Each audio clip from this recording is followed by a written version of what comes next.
ऐसी ही story regular सुनने और देखने के लिए मेरे YouTube चैनल रियल स्टोरी 2018 को सब्सक्राइब करें और लाइक करें एंड शेयर करें। कहानी की शुरुआत एक तूफानी रात से होती है। मुंबई की बारिश सब कुछ धो रही थी, सिवाय 19 साल के सूरज के आंसुओं के। सूरज एक अनाथ लड़का था। गांव में बाढ़ ने उसका घर और माता पिता दोनों को छीन लिया था। मां मरते वक्त बस इतना कह पाई थी, बेटा कभी भीख मत मांगना, सर उठाकर जीना।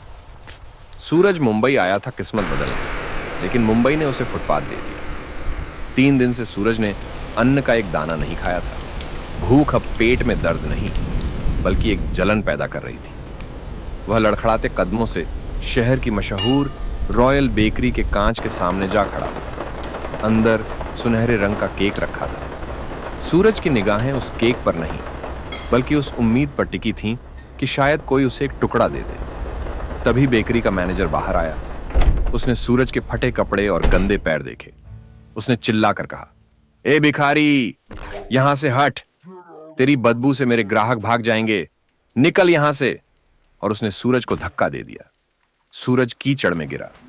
चोट शरीर पर नहीं, उसकी रूह सोल पर लगी थी। वह रोया नहीं, क्योंकि रोने के लिए भी शरीर में ताकत चाहिए होती है।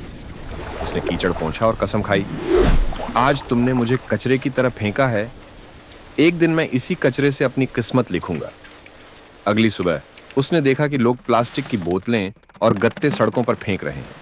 उसने एक बड़ा सा बोरा उठाया। जब उसने पहली बार कचरा उठाने के लिए हाथ बढ़ाया, तो उसका हाथ कांपा। उसे लगा जैसे वह अपनी इज्जत उठा रहा है। लेकिन फिर उसे मां की बात याद आई, काम कोई भी छोटा नहीं होता, चोरी छोटी होती है। सूरज ने दिन भर शहर की गंदगी साफ की। उसके हाथ कांच से कट गए, पैरों में छाले पड़ गए। शाम को कबाड़ी वाले ने उसे काम के बदले 40 रुपये दिए। उन 40 रुपयों से उसने वो खरीदा। जब उसने पहला निवाला मुंह में डाला, तो उसकी आंखों से आंसू टपक कर खाने पर गिर गए। वह नमक उसके आंसुओं का नहीं, उसकी मेहनत का। 2 साल बीत गए। सूरज अब एक छोटी ठेला गाड़ी हैंड कार्ट का मालिक था। एक बार दिवाली की रात थी। पूरा शहर रोशन था। हर घर से मिठाई की खुशबू आ रही थी। सूरज अपनी झोपड़ी के बाहर अंधेरे में बैठा सूखी रोटी खा रहा था। तभी उसकी झोपड़ी के पास एक कुत्ता आया। सूरज ने अपनी आधी रोटी उसे दे दी। उस जानवर ने पूंछ हिलाई और सूरज के पास बैठ गया। उस दिन सूरज को समझ आया कि देने वाला हाथ लेने वाले हाथ से बड़ा होता है। लेकिन मुसीबतें अभी खत्म नहीं हुई थी कि बरसात में उसकी झोपड़ी में पानी भर गया। उसने 2 साल से जो पैसे एक डिब्बे में जमा किए थे, वह चोरी हो गए। सूरज पूरी तरह टूट गया। उसे लगा सब खत्म हो गया। तभी उसकी नजर कीचड़ में खिले एक छोटे से पौधे पर पड़ी, जो भारी बारिश में भी सीधा खड़ा था। सूरज ने आंसू पोंछे और खुद से कहा, सूरजगर ये पौधा नहीं हारा, तो मैं कैसे हार मान लूं। रात को एक रिसाइकलिंग फैक्ट्री में चौकीदारी करने लगा। फैक्ट्री के मालिक श्री शर्मा ने सूरज की लगन देखी। उन्होंने देखा कि यह लड़का कचरे के बारे में सब जानता है, कौन सा प्लास्टिक पिघलेगा, कौन सा नहीं। शर्मा जी ने सूरज की मदद की और उसे लोन दिलवाया। सूरज ने एक पुरानी टूटी हुई मशीन खरीदी और उसे खुद ठीक किया।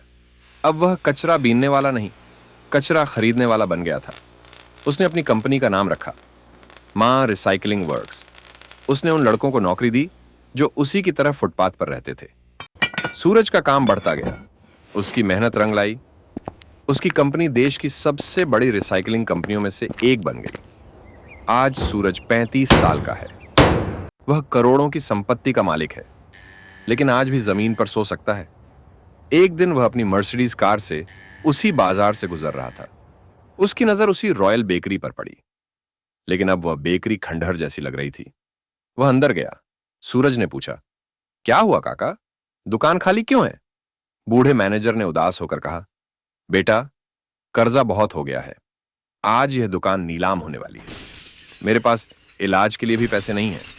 सूरज ने अपनी जेब से चेकबुक निकाली। उसने एक चेक भरा और मैनेजर के हाथ में रख दिया। मैनेजर कांपते हाथों से बोला, बेटा तुम कौन हो? मैं तुम्हें जानता भी नहीं। तुम मुझ पर इतना बड़ा एहसान क्यों कर रहे हो? सूरज की आंखों में नमी आ गई। उसने मुस्कुराते हुए कहा, काका 15 साल पहले आपने एक भूखे लड़के को यहां से धक्के मारकर निकाला था। उस धक्के ने उसे गिराया नहीं, बल्कि चलना सिखा दिया। अगर उस दिन आपने मुझे केक दे दिया होता तो आज मैं कचरा बीनने वाला ही रह जाता। आपके उस धक्के ने मुझे करोड़पति बना दिया। मैनेजर की आंखों से पश्चाताप के आंसू बहने लगे।